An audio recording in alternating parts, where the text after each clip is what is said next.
Bonsoir Monsieur le Président, Jérémy Trottin pour RMC. Une question toujours sur les consultations. Vous évoquiez tout à l'heure ce sujet en indiquant qu'il fallait peut-être réfléchir davantage aux patients qu'à l'acte. Il y a aussi un débat qui traîne depuis la fin de l'été, celui sur les franchises médicales de doublement, notamment à la fois sur les consultations mais aussi sur les boîtes de médicaments. Aujourd'hui, chaque Français, lorsqu'il achète une boîte de médicaments, paye une franchise de 50 centimes. Le débat existe. Allez-vous le doubler, passer cette franchise à 1 euro? Cela permettrait, je crois, d'un certain nombre d'économies, 800 millions d'euros de recettes en plus pour les caisses de la sécurité sociale. Est-ce que vous pouvez vous priver d'une telle recette? Et deuxième question peut-être, cette fois toujours sur la question du pouvoir d'achat.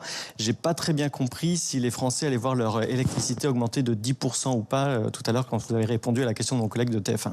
Parce qu'il ne l'a pas formulé comme ça, mais je peux vous dire que je ne me substituerai pas au gouvernement pour faire les annonces précises. Mais ce que je disais, c'est que l'électricité, le prix va revenir dans la norme, mais surtout, il restera, quel que soit ce que le gouvernement annonce dans les prochains jours, substantiellement inférieur à ce qui est payé en Allemagne, en Espagne, en Italie. Ça, il faut le regarder aussi. Et donc là où ça aurait dû augmenter de plus de 100%, l'année dernière, ça a dû augmenter de 25% l'électricité, et on va continuer d'avoir un prix de l'électricité nettement inférieur à nos voisins. Sur votre premier point, nous sommes un pays qui soigne bien, qui ne prévient pas assez. Et donc, votre question me permet d'abord d'insister sur un sujet qu'on n'a pas assez évoqué, même si on parle de santé, je m'en réjouis depuis tout à l'heure, c'est que dans la stratégie de santé que la ministre aura à conduire auprès du Premier ministre, et qu'elle connaît bien parce qu'elle l'a porté aussi dans sa ville, dans son agglomération et puis dans ses compétences antérieures, on doit beaucoup mieux prévenir. Aujourd'hui, on va développer les diagnostics de santé pour les enfants, les adolescents et les adultes. On a massivement développé la vaccination, et on va continuer, par exemple pour le papillomavirus et d'autres. Et donc, on doit beaucoup mieux prévenir. Ce qui veut dire aussi qu'on doit conjurer une forme de fatalité française qui est qu'on consomme trop de médecine, en même temps qu'on a une des médecines les plus socialisées du monde, c'est-à-dire où ce n'est pas le consommateur qui la paye, mais c'est toujours pareil, il n'y a pas d'argent magique. Quand ce n'est pas le consommateur qui la paye, c'est le contribuable qui la paye. Et donc, au moment où, de manière sérieuse, je vois ce que nos compatriotes peuvent dépenser pour les forfaits de téléphonie, la vie quotidienne, se dire qu'on va passer de 50 centimes à 1 euro pour un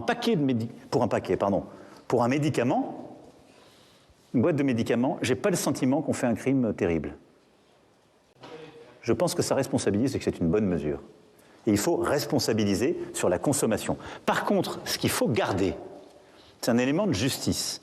C'est que pour nos compatriotes qui ont des affections de longue durée, c'est-à-dire des maladies qui supposent des prescriptions régulières, eux, il faut continuer de les protéger. Et eux, ils sont protégés parce qu'on a mis un plafond, c'est qu'ils ne sont pas plus de 50 euros par an.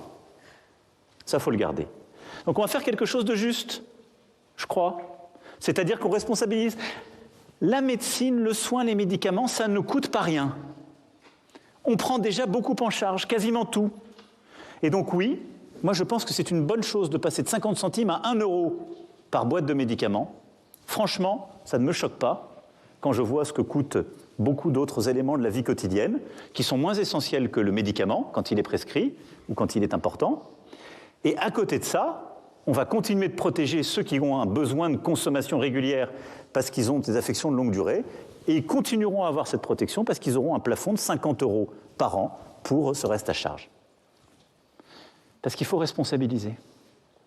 C'est une bonne chose.